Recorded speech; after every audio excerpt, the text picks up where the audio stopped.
So we had the option of either a power clean to thruster, keeping the feet on the floor, or a squat clean to thruster. Honestly, I've gotten back into cleans within the past couple of months. I had a small little pull in my right delts a while back, but 2 sessions of some deep tissue work and I was good as new. I never have incorporated much thruster work, but now I definitely want to improve. I may not have had the perfect technique or lifted the most amount of weight, but it was a culmination of my totals from all 3 of the events that got me my 3rd place finish. It was cool to know that my training style reflects all styles of performance. I don't necessarily train for that only, but I do include bits and pieces of it to keep me well-rounded for any event or challenge that I may take a part in. It's good to record workouts and record yourself training. You can analyze it and see how you can be better next time. I didn't know that going into this, if I missed my lift, I couldn't try it again. I was a little disappointed about that, but hey, rules are rules. I started with 135 pounds, jumped up to 185 pounds, and almost had 205 pounds over my head, but just couldn't quite get it there. Again, practice makes perfect. The more you do something, fueling yourself with the right foods, you can expect to get better results and develop better technique. Marty, me and her representing Johns Creek, so let's watch her get it in. Bam, piece of cake. Easy. Boom. No problem. Here we go. Marty definitely had a better game plan than I did for this event. She went up in smaller increments and probably has done this more often than I have. Again, we both would have rather power jerked or split jerked for this event.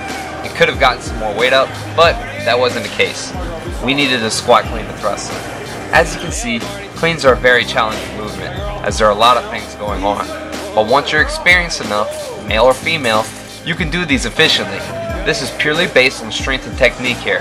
You want to make sure you're using your whole body effectively to generate enough power from start to finish. Great technique can make you stronger, have less chance of injury, and lead to better results. I see a lot of people who can potentially get hurt doing this exercise, so it's important you use extreme caution when doing it. This was her final lift on this exercise at 145 pounds. She nails the clean, but like me, it'll eventually be tough to press the weight you can clean.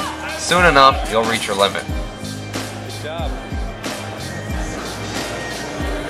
For the second event, there was the rowing. Didn't get too much footage of me, but I captured one of the other ways with the men's group. You had to row as fast as possible in good form for 500 meters. You rest a minute, then you perform another 500 meters. They add your time together to determine your score, and I'm not gonna lie, this one kicked the crap out of me. The first 500 meter heat was actually okay. I was still able to maintain my breath some, but I knew my body needed more than a minute to recover, but that didn't even happen. So, I gave another burst of all-out energy for the second 500 meter row. Afterwards, my forearms were crazy tight, my shins felt like they were about to blow up. That was the most uncomfortable I've ever been in a long while. It took my arms and legs literally about 5 minutes to recover from that aftermath. The last event was the mixed module. The goal here was to perform 20 kettlebell swings, 20 forward goblet lunges, and 20 hands to toes sit-ups, as many rounds as possible as we could get in 5 minutes.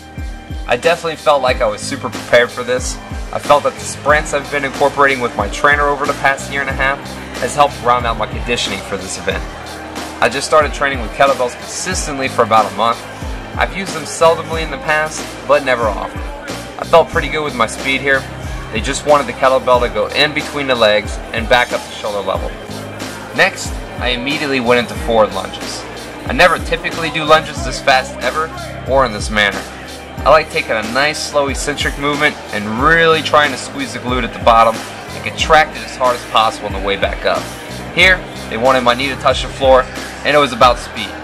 And since it was a timed event, my form may have been compromised some while I quickly lunged, but I tried to maintain the best form I could during this exercise.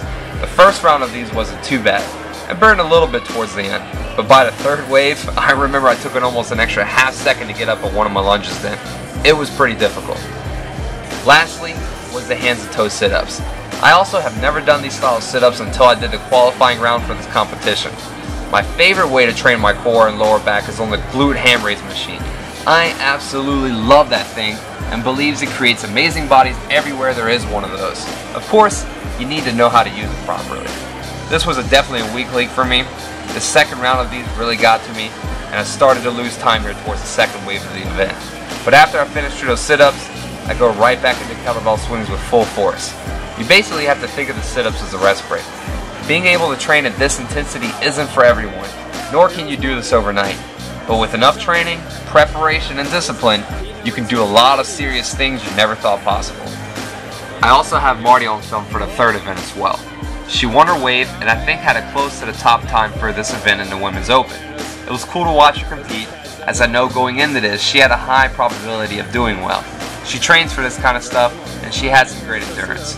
Although she got second, which was still great, both of us trained to win, and it's disappointing sometimes if you're not the champ. It's always great to have a goal in mind while training. What are you working on that day? What body part do you want to bring out? Do you want to increase your skill or performance in a certain area? You should always have these things in mind so you can constantly be improving your body and taking it to the next level each and every day.